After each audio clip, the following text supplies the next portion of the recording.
आपको इंडिया का कार्ड हो या वीज़ा और master all world card Russia में बैंड है या कोई भी कार्ड रहे आपका नहीं चलेगा, एयरपोर्ट पे भी नहीं, कहीं भी नहीं चलेगा। मछली है और ये पास्ता है, ब्रेड है, इधर भी वही है, सलाद है, ये हो गया, इमिग्रेशन हो गया और इंडियन पासपोर्ट देखा और मेरे से एक सवाल भी नहीं पूछा, टिकट होटल कुछ भी नहीं पूछा। लोग एयरपोर्ट पे आपको $10, $15, $20 बोलेंगे, तो अवॉइड करना जितना हो सके एयरपोर्ट पे, कहीं भी दुनिया के किसी भी कोने में एयरपोर्ट पे सिम अवॉइड करना लेने के लिए।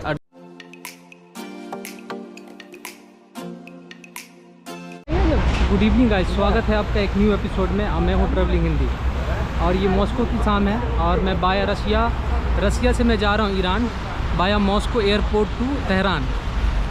और आगे का डिटेल्स मैं आपको बताऊंगा। मैं एयरपोर्ट पहुंचूंगा, यहाँ से एयरपोर्ट के लिए मैं बस या मेट्रो लेके मैं एयरपोर्ट जाऊंगा और क्या है मेरे पास वीज़ा, एयर टिकट और बुकिंग वगैरह क्या है, मैं हर चीज़ आपको बताऊंगा। क्या चीज़ कैसे हुआ नहीं हुआ एक्सप्लेन करता हूँ, वहाँ क्लियर हो जाने के बाद मैं आपको सब बताऊँगा और आपसे मिलता हूँ मैं एयरपोर्ट पर।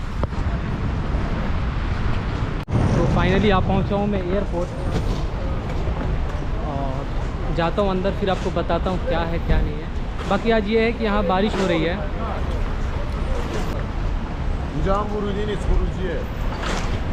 इस एयरपोर्ट का नाम है, शॉर्टकट बता देता हूँ, एसबीओम एयरपोर्ट है। यहाँ इंटरनेशनल 2 एयरपोर्ट है, तो ये मेरा एयरपोर्ट है इंटरनेशनल, जो एसबीओम नाम है इसका। मॉस्को में टोटल 5 एयरपोर्ट है, जो कि 2 इंटरनेशनल है और 3 जो है वो डोमेस्टिक है।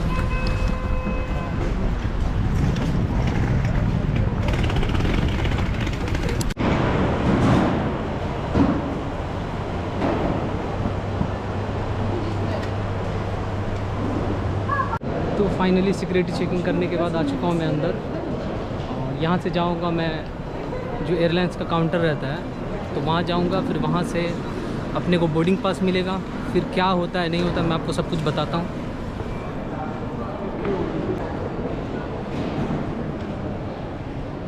तो गाइस इस एयरपोर्ट पे बता दूँ आपको कि 3rd फ्लोर पे जो है ना डिपार्चर, जो डिपार्टमेंट है वो 3rd फ्लोर पे है और ग्राउंड फ्लोर पे अराइवल है।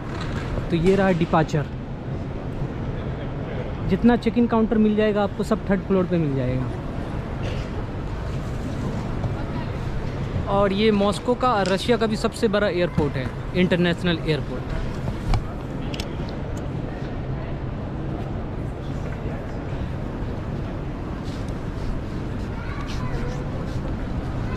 फाइनली चेक इन काउंटर खुल गया है और जा रहा हूँ मैं, चेक कर ले रहा हूँ।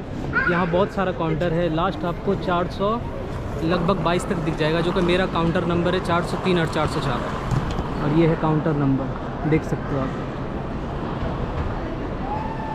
तो फाइनली उन्होंने मुझे बोर्डिंग इशू कर दिया और मुझे 2 चीज़ पूछा गया कि आपका रिटर्न टिकट कहाँ है और वीज़ा, और मैंने दोनों दिखाया। रिटर्न टिकट आप लेना कहीं भी जाना, 3rd कंट्री का ज़रूर दिखाना यहाँ से, और ईरान का जो वीज़ा था वो मैंने दिखाया तो मुझे मिल गया। ज़्यादा कुछ नहीं पूछा, 2-3 सवाल पूछा, नॉर्मली उन्होंने दे दिया मुझे। अभी मेरा इमिग्रेशन बाकी है तो मैं जाऊंगा, तो फिर उसका क्या एक्सपीरियंस है मैं आपको बताता हूँ।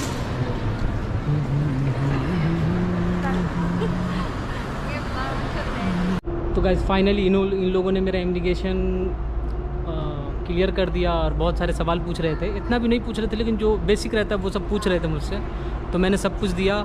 और आप याद रखना वो जो एक रिसीव रहता है, वो जो मिलती है आपको एंट्री करने में, वो रखना, क्योंकि एग्ज़िट में काम आती है एग्ज़िट में वो काम आती है, ठीक है, तो वो ज़रूर रखना आप। बाकी चलो मैं इत्मीनान से आपको बताता हूँ क्या क्या हुआ क्या क्या। गाइस ये है यहाँ का डिपार्चर एरिया, देख सकते हैं आप, जो ड्यूटी फ्री है, बहुत खूबसूरत है यार रियली में। और ये यूरोप का सबसे बड़ा एयरपोर्ट है।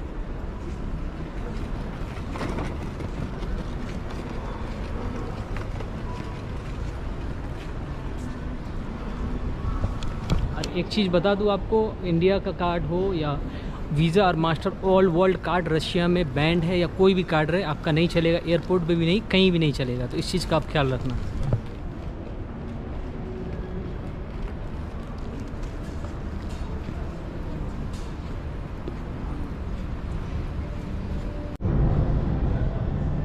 हाँ तो यार चलते चलते मैंने सोचा क्यों नहीं आपको बता दूं। इमिग्रेशन में उसने पूछा कि आपको कहाँ जाना है, तो मेरा तो ऑप्शन है मेरे पास, कितना बार मैं दुबई जा चुका हूँ, मैंने बोला दुबई जाना है। तो वो रिटर्न टिकट मांगे तो मेरे पास दुबई का ही रिटर्न टिकट था। तो वो बोला ठीक है ओके।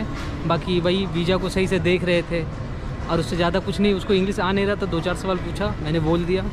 फिर उन्होंने ईजी था, कुछ भी नहीं था। यहाँ का तो क्लियर हो गया अच्छे से। अब मैं तेहरान पहुँचता हूँ, वहाँ का सिचुएशन क्या है फिर मैं आपको बताता हूँ। तो बस आ गया हूँ मैं, मेरे गेट नंबर 137 है और यहाँ से लगभग 40 मिनट वेट करूँगा, उसके बाद है बोर्डिंग करेगा। देखते हैं इमिग्रेशन का क्या रहता है, क्या पूछता नहीं पूछता है। और बाकी मैंने बहुत कुछ सुना है, तो फिर वहाँ जाके पता चलेगा क्या है इंटरनेट का, सोशल मीडिया का क्या है क्या नहीं। तो जैसा भी रहेगा मैं आपको अपडेट करते रहूँगा। फाइनली गेट खुल चुका है और एक इन्फॉर्मेशन देना था आपको, चल के मैं अंदर बताता हूँ क्या इन्फॉर्मेशन है। ये मतलब हेल्पफुल करेगा हर किसी के लिए।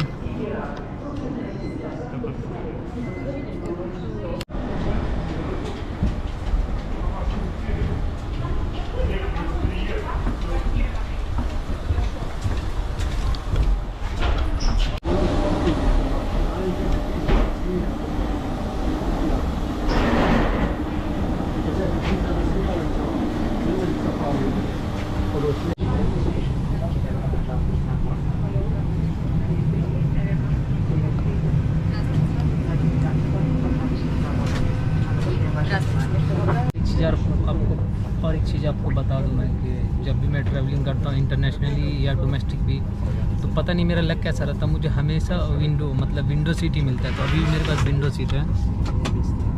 और जो कि कुछ इन्फॉर्मेशन देना था कि क्या आप फॉलो करें एयरपोर्ट पे हैं तो, अगर इंटरनेशनली फ़्लाई कर रहे हैं या डोमेस्टिक कर रहे हैं तो ये मैं चल के वहाँ इत्मीनान से आपको बताता हूँ जो भी डिटेल्स है। और प्लस ये जो एयरलाइन है ना जो मैं यूज कर रहा हूँ, ये नॉर्थविंड एयरलाइन है। ये रशिया की एयरलाइन है जो कि तुर्की और तेहरान मतलब ईरान, तुर्की और ये उज़्बेकिस्तान के लिए ये यहाँ से फ़्लाई करती है। बहुत चीप है, जैसे वीज एयर होती है वैसे यही है।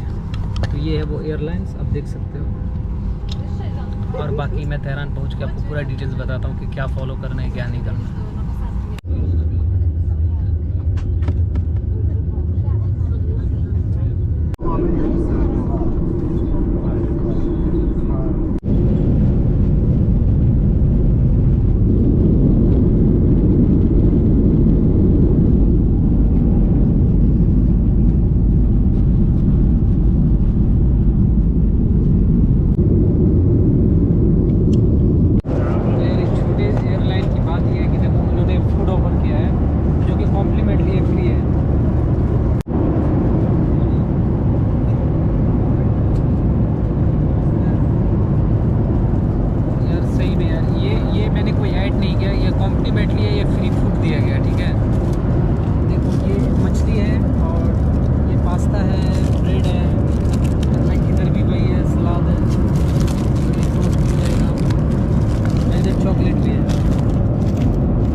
पहुंच गया है, लगभग 10-15 मिनट पहले ही पहुंचा दिया। और आगे चलते हैं इमिग्रेशन का क्या है। फाइनली गाइस इमिग्रेशन में हूँ और ये रहा।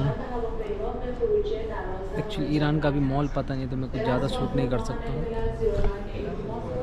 तो यार फाइनली हो गया, इमिग्रेशन हो गया और इंडियन पासपोर्ट देखा और मेरे से एक सवाल भी नहीं पूछा, टिकट होटल कुछ भी नहीं पूछा। ठीक है, जस्ट पासपोर्ट देखा और गो, तो स्मूथ रहा। बाकी यहाँ लाइन लगा हुआ है लगेज का, देख सकते हो आप। तो यहाँ वेट कर ले रहा हूँ क्योंकि कम से कम 1 घंटा लग जाएगा, सब लाइन लगा हुआ है। और मैंने सोचा था बड़ा एयरपोर्ट होगा, लेकिन तेहरान एक छोटा एयरपोर्ट है, काउंटर ज़्यादा नहीं है, 4 काउंटर है जिसमें 3 लोकल के लिए, 1 फिरंगी के लिए। तो ज़्यादा टाइम नहीं लगा। और इंटरनेशनली बोले तो इंडिया से सिर्फ मैं ही दिख रहा था यहाँ।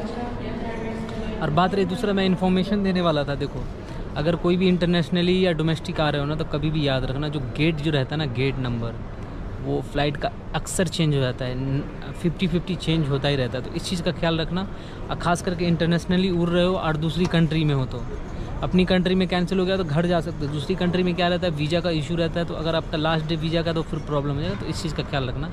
एक्चुअली मेरा बच गया, अगर 8-10 मिनट में लेट होता गेट चेंज हो गया, मुझे पता ही नहीं। फिर बाद में मुझे पता चला कि गेट चेंज हो गया, तो मैं दौड़ा फिर आया। फिर मेरे पास 5-7 मिनट था, फिर मैं आया आराम से। बाकी यही था। बाकी यहाँ से एक काउ सर्फिंग होस्ट है जिसने रिक्वेस्ट एक्सेप्ट किया है, और मैं वहाँ निकलूँगा। और वहाँ निकलूँगा तो मिलाता हूँ आपको। यहाँ से मेट्रो कनेक्टेड है, वो 7 बजे लगभग चालू होगी, तो अभी बज रहा है लगभग 6। तो मैं 1 घंटा वेट कर लूँगा और थोड़ा बहुत करेंसी चेंज कराऊँगा। सिम का क्या है, करेंसी का क्या है, मैं सबको बताऊँगा। थोड़ा बहुत मैं करेंसी चेंज करूँगा, बाकी मैं लोकल मार्केट से चेंज करूँगा तो आपको बताऊँगा। सिम का क्या प्राइस है मैं सब बताऊँगा। तो गाइस, अगर एयरपोर्ट पे आ रहे हो तो एयरपोर्ट से बिल्कुल भी सिम मत लेना, क्योंकि ये लोग ज़्यादा बोलते हैं। बाहर आपको $2 या $4 का सिम मिल जाता है, ठीक है, एग्जैक्टली $3 से $4 का। और ये लोग एयरपोर्ट पे आपको $10, $15, $20 बोलेंगे। तो अवॉइड करना जितना हो सके एयरपोर्ट पे, कहीं भी दुनिया के किसी भी कोने में एयरपोर्ट पे सिम अवॉइड करना लेने के लिए। और ज़्यादा से ज़्यादा कोशिश करना कि मार्केट में जाके आप ले सको सिम। तो गाइस, मनी का तो ऐसा है कि एयरपोर्ट पे आया हूँ अभी, तो पैसा है ही नहीं कहीं, ठीक है। तो अभी मतलब सुबह के 6 बज रहे, तो यहाँ प्रॉब्लम ऐसा है कि 8-9 के बाद भी खुलता है मनी एक्सचेंज का, ऐसा प्रॉब्लम है। कभी कभी होता है, मुझे पता नहीं एग्जैक्टली। तो मैंने किसी से $1 का एक्सचेंज कराया, फिर मैं यहाँ से मार्केट जाऊँगा, मतलब सिटी जाऊँगा, तो फिर वहाँ से मनी भी एक्सचेंज कराऊँगा और सिम भी लूँगा। तो गाइस यार, फाइनली मैं एयरपोर्ट के बाहर आया हूँ, और यहाँ से मेट्रो लूँगा जो कि कनेक्टेड है एयरपोर्ट से। लगभग 8:30 बज रहे हैं, तो मैं थोड़ा सो गया था और अब निकलता हूँ यहाँ से मैं। इस साइड रहा, ये एयरपोर्ट है और ये मेट्रो कनेक्टेड है। तो फाइनली मेट्रो में आके बैठ गया हूँ। सही है यार, मेट्रो में बहुत अच्छा सिस्टम है हीटिंग का। और प्रॉब्लम ये है, यहाँ इंटरनेट का बहुत प्रॉब्लम है, तो बहुत ज़्यादा प्रॉब्लम फेस कर रहा हूँ। आगे पता नहीं क्या होगा। ईरान में आते ही लोग हेल्पफुल है, लोग बहुत हेल्प कर रहे हैं। एक ज़बरदस्ती मेरा मेट्रो का टिकट कर दिया, मैं पैसा दे रहा हूँ, ले नहीं रहा है। तो यह है यार, यहाँ मेहमानबाजी है। तो गाइस, फाइनली हम पहुँच गए हैं, और मेरे होस्ट हैं आमिर भाई और इनकी वाइफ है। तो भाई, सबसे पहले हम गाड़ी से निकले और लेके आए, मुझे भूख लगा हुआ था, खाने आए अभी। तो ये देखो खाना क्या है, ऑमलेट है, और ये नान रोटी है, और ये सलाद है। चलो खाते हैं और आपसे मिलते हैं। मैंने ले लिया है ये ईरानियन सिम है, जो कि मुझे लगभग इंडियन रुपीस में, मैं बता देता हूँ आपको, इंडियन रुपीस में पड़ा मुझे लगभग 240 रुपये का, ठीक है। I also say cheap, yes. और इसमें 20 GB डेटा मिला है और लगभग 200 मिनट कॉलिंग है, और ये रियली में बहुत चीप है। यहाँ के हिसाब से सिर्फ 240 रुपये में आपको 20 GB मिल रहा है और हर चीज़। और यहाँ ये प्रॉब्लम है कि आपको अगर VPN चाहे तो VPN ले सकते हो, 100 कुछ रुपये का मिलता है। और ये प्रॉब्लम, बाकी ईरान से है ये। तो गाइस, करेंसी का आपको बता दूँ, अगर आपको करेंसी एक्सचेंज करना है ना, तो सिंपल है, किसी भी बैंक में चले जाइए या आप लोकल मार्केट में चले जाइए, जो सेम USD का प्राइस रहता है वो सेम मिल जाएगा, कोई इसमें चार्जेस नहीं काटते ये लोग। और एक चीज़ और मैं बता देता हूँ, 1 इंडियन रुपया यहाँ का होता है 512 रुपया, तो इस चीज़ को ख्याल रखना, बाकी ठीक है। तो गाइस, फाइनली पहुँच गया हूँ अपने होस्ट के घर में, और आमिर भाई खाना बना रहे हैं और इनकी वाइफ है। तो हम लोगों ने नाश्ता किया है, और दिखा देता हूँ अपने, ये सब हम लोगों ने नाश्ता किया है। और बाकी आमिर भाई खाना बना रहे हैं, तो खाएंगे और फिर सो जाएंगे। What is the dish name? This name in Farsi? या लेमे No, Qeyme. बेमे Is lapa. इस ब्लॉग को यही एंड करता हूँ, मिलते हैं आपसे नेक्स्ट ब्लॉग में।